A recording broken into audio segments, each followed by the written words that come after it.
Kabete News. I'm Mary Adhiambu. Today's news, we begin with our top stories making headlines across the country and around the world. Here are the highlights. Traders suffer losses as fire ravages Garissa market. World Bank backs Kenya's national infrastructure funds.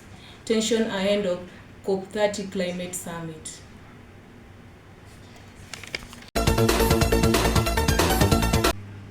Beginning with Garissa County, Traders suffers loss as fire ravages Garissa market. A major fire tore through Garissa market this morning, destroying several stalls and forcing hundreds to evacuate. There was heavy flames for nearly 3 hours before bringing the flame under control. No fatalities have been reported through there. There were some people who have been treated with smoke inhalation. Traders have lost stock and they are calling for urgent support from the county government. I've started right away, and we are trying to interrogate all the teams, that is the watchmen who are at night, the market management. We are also trying to find out from Kenya Power the issues of electricity.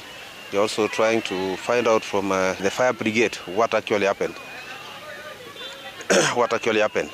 So we are out investigating the same, and our DCI is on the ground with this team, with our support, trying to get exactly or unearth what exactly transpired. County officials have promised emergency relief and temporary market space for affected traders.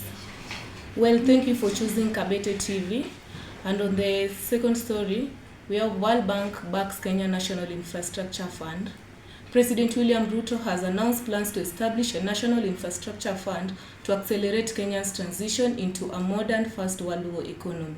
The World Bank has endorsed Kenya's new national infrastructure funds, which is aiming to support massive projects including 50 mega dams, 20,000 kilometers of roads and 10,000 megawatts of electricity, capacity focusing on agriculture, energy, transport network.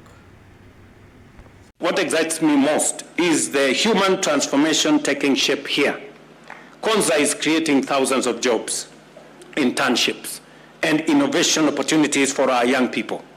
More than 4,000 Kenyans have already been employed here, with 1,000 more expected by mid-2026 and 10,000 projected in light manufacturing alone. The average age of Kenya's workforce here is just 28 years. To build more infrastructure, roads, rail, airport. You people have talked about all of them here. You've talked about roads, you've talked about rail, you've talked about airport, right? That is what we need to do in Kenya. Today, we don't have an airport. We have a makeshift something on the runway in Jomo Kenyatta. And we are busy with a conversation. Oh yes, oh I don't know who, what, where. You know, useless conversation. We need to be serious. Hapa pia tutakuwa na affordable housing, kuhakikisha kwamba wale ambao watafanya kazi katika city ya Konza watakuwa na makao hapa, and they will also have smart homes hapa Konza, na itakuwa katika ile bei ya kawaida ya affordable housing. Proceeding internationally, tension ahead of COP30 climate summit. As the world counts down to COP30, the crucial United Nations climate summit set to be held in Brazil, global tension are rising over how countries will meet the Paris Agreement 1.5 degrees Celsius target. Negotiations are being intensifying and divisions are becoming more visible.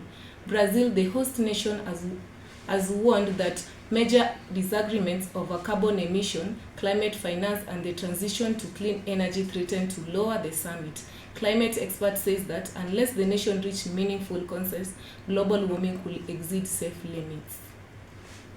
This conference is everything. As you mentioned, we are on the edge of the Amazon rainforest, and this is especially important when you think about where the last 2 UN climate talks were held, in the major oil-producing nations of Azerbaijan and the United Arab Emirates. And so Brazil is actually an oil-producing nation, but it is completely different to host this at really, the edge of the world's greatest rainforest, and President Lula has made that very clear.